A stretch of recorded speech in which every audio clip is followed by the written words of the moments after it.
E aí, pessoal, como é que vocês estão? Professor Aurilo aqui falando, eu espero que estejam todos bem. Nós vamos gravar uma aula aqui de Sociologia e estou trazendo um assunto bastante interessante. Eu queria que vocês resumissem essa aula, inclusive no caderno, tá certo? No retorno aí da escola a gente confere esses resumos, essas atividades, beleza? Então, assim, a gente vai tentar entender a diferença que existe entre capitalismo, socialismo e comunismo. O que é o comunismo? Às vezes a gente escuta a pessoa dizendo, ah, fulano é comunista. Qual a diferença do comunismo para o socialismo? O capitalismo a gente tem uma ideia, né? Melhor. Mas os outros dois, às vezes, a gente se confunde. Vamos tentar então entender aí quais são as diferenças entre esses sistemas econômicos, beleza? Então, em relação ao capitalismo, eu trouxe aqui uma definição. Eu estou dizendo que o capitalismo é um sistema econômico baseado na propriedade privada dos meios de produção, certo? Parar por aqui.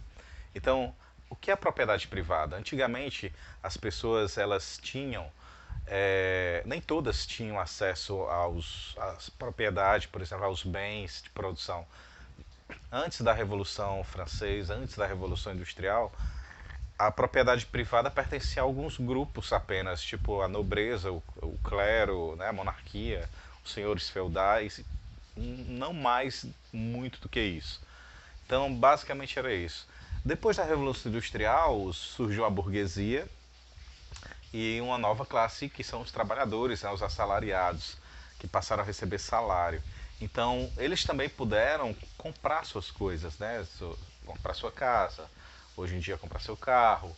Então, isso daí foi dando a eles acesso a ter também o seu capital, a sua propriedade privada. Mas os burgueses, os empresários industriais, eles sim adquiriram uma propriedade privada muito maior porque eles eram donos dos meios de produção, certo? E sua operação era sempre com fins lucrativos. O objetivo do empresário, do burguês, é o lucro. Não quer saber se a família está bem, como é que está a vida dos seus empregados, não. Ele quer, o que interessa é quanto ele está ganhando, lucrando, certo? Ele paga até um salário, mas não um salário bom. Mas ele quer que a produção daquela pessoa, daquele funcionário, traga um retorno para a sua empresa, né? Financeiro bom.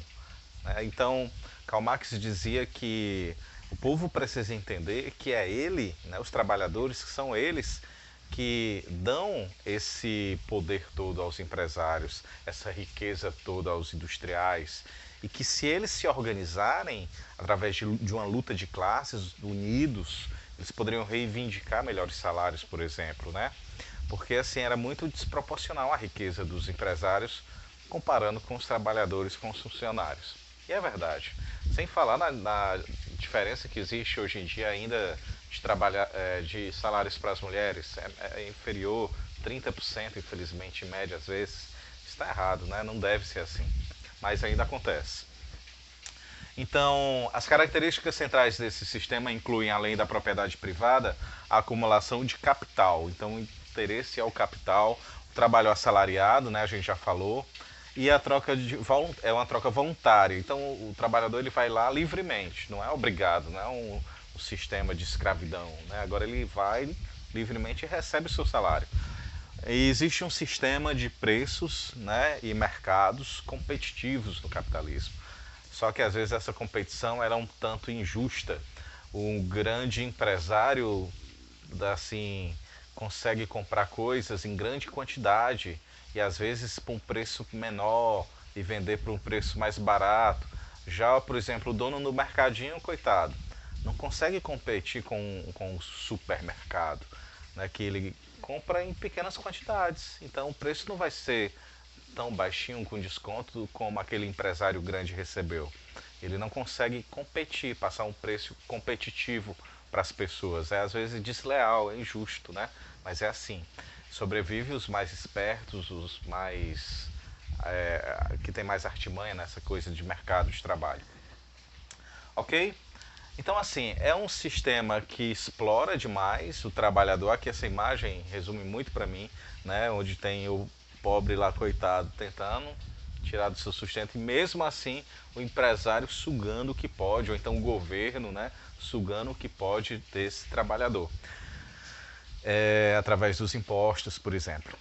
É um sistema, gente, que valoriza ou incentiva demais a questão do consumo, né? O capitalismo ele induz que a gente consuma cada vez mais, compre, trabalhe, ganhe dinheiro e consuma. O mundo precisa desse dinheiro circulando, né? Esse mundo globalizado que nós vivemos. Então, assim, a mídia embute muito na nossa consciência essa ideia de que você tem que consumir, se você não tiver mais o celular do ano, já tem que trocar por outros, ou então tem que comprar outra roupa porque a sua roupa já está fora de moda. Essa ideia da obsolescência dos produtos na mídia é muito forte. E os produtos são feitos mesmo de forma obsoleta. Por exemplo, os equipamentos eletrônicos, eles duram pouco tempo, né? Você tem que trocar e comprar outro, né? O celular, tem gente que passa 6 meses, ano em ano, já tem que trocar. Então é assim, né? O sistema capitalista é assim, ok? Mas vamos tentar entender a diferença do capitalismo para o socialismo. Então, assim, o capitalismo, a gente já falou, o socialismo, ele é parecido com algumas coisas. Vamos tentar entender.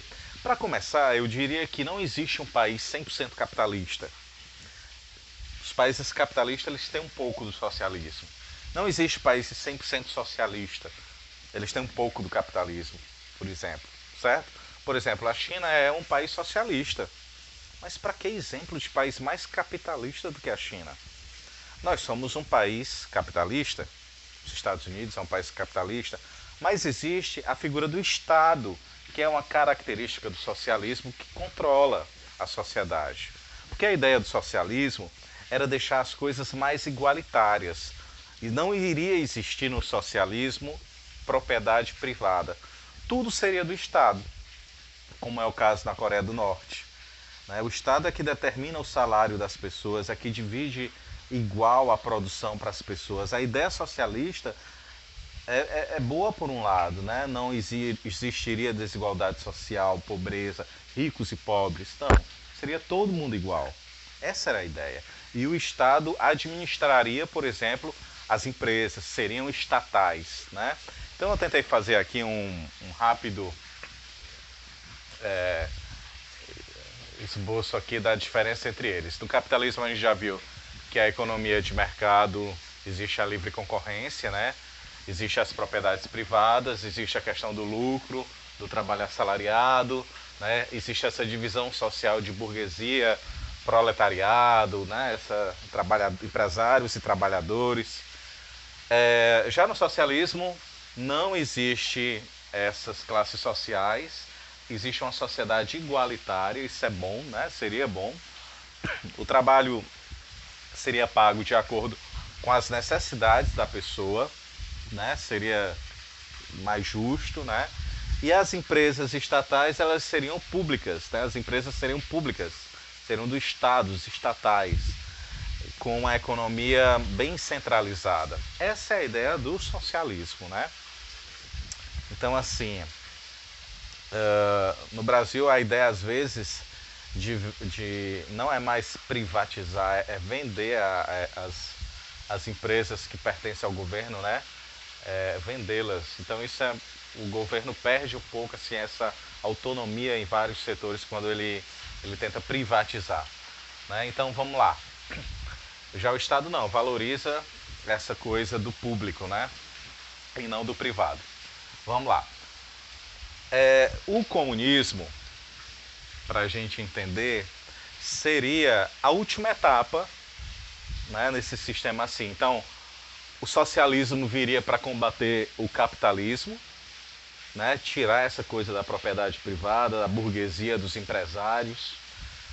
O Estado iria tentar trazer essa igualdade social, controlando as empresas, né? Dividindo igualmente entre todos, só que não. Aí foi quando aconteceu os problemas. Os países socialistas, né, viraram ditaduras, porque o poder subiu para a cabeça desses comandantes. Eles não queriam mais deixar tudo na mão do povo, como o comunismo esperava.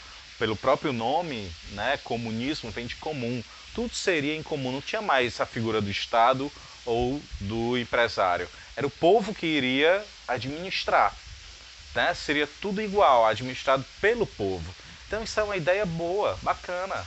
Nunca foi posta em prática em nenhum país, né? A gente tem que falar, o capitalismo sempre venceu, né? Sempre venceu. Alguns países socialistas, como Cuba, tentam resistir, mas é difícil resistir. Às vezes países capitalistas como os Estados Unidos impõem sanções naquele país que não quer negociar, que não quer ter essa relação de importação, de exportação. Então ele proíbe que todo mundo deixe de negociar com aquele país, isola aquele país que é socialista. Isso é meio complicado, né? É meio complicado. Então é difícil sobreviver. Quanto mais chegar numa sociedade comunista. Mas seria muito bacana, tudo igual, sem egoísmo, todo mundo, né? Isso daqui não é meu, isso é de todos. A gente vê isso, no máximo, por exemplo, para vocês visualizarem, em sociedades indígenas. Em algumas comunidades religiosas, que não existe essa coisa de hierarquia, tudo é de todos, é tudo igual, né? Mas é muito difícil depois que passamos por essa experiência aí do consumo, do lucro, do poder, é muito difícil largar tudo. O Estado não vai querer largar também um controle, né? Mas a ideia do comunismo em si seria boa. Agora a gente tem que parar para pensar. Ah, porque, sei lá, a Venezuela era comunista. O povo fala umas coisas que não é bem assim, né? Então, assim, alguns discursos de ditadores, né, que pegaram assim, ideias até interessantes, mas que depois transformaram o seu governo em uma ditadura, né? Que levou a pessoas assim a uma alienação, quase que uma lavagem cerebral, né? Falando bonito, um discurso bonito. Por exemplo, Hitler. Se você vê os discursos do Hitler, lindos, tem coerência, né? Mas por trás tinha uma intenção, uma ditadura, um autoritarismo, né? Um totalitarismo, um fascismo assim, camuflado. Então a gente tem que desconfiar de certos discursos que pregam muitas vezes a democracia, a coisa mais linda do mundo, liberdade para todos e tudo, sabe? Cuidado, foi o que aconteceu na Venezuela, né? O Hugo Chávez começou assim, né? Já faleceu, mas começou desse jeito, se aproximando dos militares, querendo armar todo mundo, né? Para depois daquele discurso bonito, o povo defender ele e ele virar um ditador. Então as democracias têm que ter cuidado com esses discursos, né? Aparentemente bonitinhos, mas qual a intenção por trás de tudo isso? Então nós temos que ter uma visão crítica, né, de tudo isso. Ah, porque é comunista. Sabe nem o que está dizendo, às vezes. Vai entender o que é o comunismo, né? Qual é o lado bom dele, por exemplo? Tem, né? Tem as coisas boas. Mas o povo prefere, às vezes, gerar um terror e a população com medo, às vezes, vai na onda, né? E, às vezes, certos governantes querem criar um inimigo, né? Que não existe. O povo vai e acredita que são inimigos, que são... Gente, então, assim, muita calma nessa hora, né? Muita calma nessa hora. A gente tem que ter uma maturidade para entender tudo que está por trás desse sistema. Qual é o interesse, né? Por exemplo, numa democracia dos políticos, num sistema capitalista. Se fosse num sistema socialista, qual é o interesse deles? Será por que eles veem de forma tão negativa o comunismo? Por quê? Porque não querem abrir mão. Não querem abrir mão. O Estado quer controlar, os empresários querem controlar. Então fazem logo um terror. Ah, é comunista, é comunista. Seria até melhor se fosse, né? menos brigas, menos mortes, menos confusão, pessoal mais unido, mais em paz, seria, né, um mundo mais fraterno. Então, por um lado, o comunismo tem pontos positivos que a gente deve entender. É difícil? É, mas existe. Não é esse bicho papão todo, não, como alguns tentam pregar. Beleza? Então, um abraço, até a próxima. Vou parar por aqui, a garganta já está falhando. Até outro vídeo aí. Valeu, galera. Tchau.